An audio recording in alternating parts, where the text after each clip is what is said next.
Cami bizim hem ibadet edip kulluk yapıp Rabbimize yakınlaştığımız hem de hayatta bize lazım olacak olan bilgiyle buluştuğumuz önemli bir mekan ve merkez.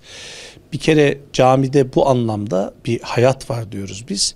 Bir de hayatın içerisinde, yaşamın içerisinden, günlük yaşamın içerisinden camiyi kopartmamak, camiyle insanımızın her daim bir bağ ve bağlantı kurması gerektiğini hatırlatmak için bu hafta temamızı cami ve hayat olarak belirledik. Bizim medeniyetimizde, kültürümüzde, geçmişimizde cami hem fiziksel olarak hayatın merkezinde, şehirlerimizin merkezinde olmuş, şehirlerin en önemli kavşaklarında oluşan mekanlar olmuş, cami merkezli müesseseler hep tesis edilmiş, ilim merkezleri caminin etrafında bulunmuş, var etmiş. Dolayısıyla cami hem içerisinde verilen bilgiyle hem de çevresindeki bilgiyle hem de bulunduğu mekanla hayata önemli bir öncülük yapmış.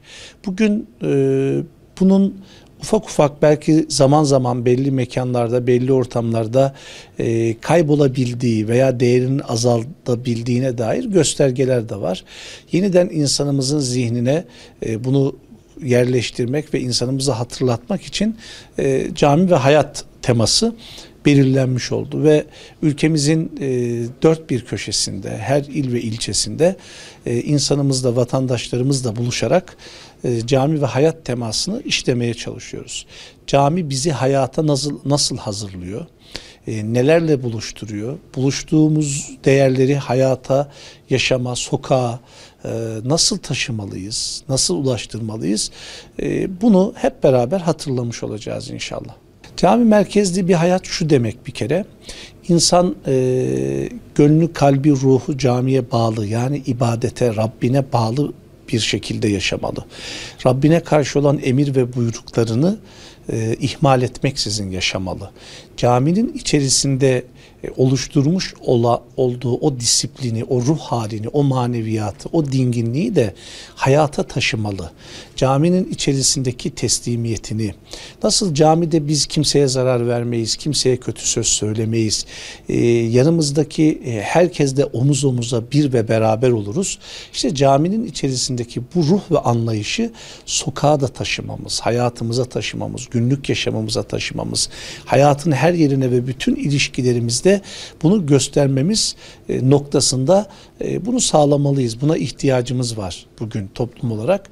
İnşallah bu hafta yapılacak olan programlar buna vesile olur diye ümit ediyoruz. Mardin tabii derinliği olan, kültürlerin birleşmiş olduğu önemli bir şehir. Kardeşliğin, dostluğun merkezi olan bir şehir. Ülkemizin önemli bir merkezi. Dolayısıyla Mardin'de olmak, Mardinli dostlarımızla beraber olmak, bu kültürel mirastan soluklanmak, burada hizmet eden, güzel hizmetleri yürüten, camiler ve din görevlileri haftası münasebetiyle camide başlayarak hayatın her alanında insanımıza iyi ve güzeli ve doğruyu ulaştırmak için rehberlik yapan din görevlilerimize, hoca hanımlara, hoca efendilere ve müftülerimize de bu vesileyle hem teşekkür ettik. Burada yürütülen bu hizmetlere destek olan bütün Mardinli hayırseverlere Diyanet İşleri Başkanımızın, başkanlığımızın teşekkürünü de bu vesileyle iletmiş olduk. Mardin önemli bir değer. Bu değeri hep beraber birlik ve beraberlik içerisinde korumalı, yaşamalı ve yaşatmalıyız.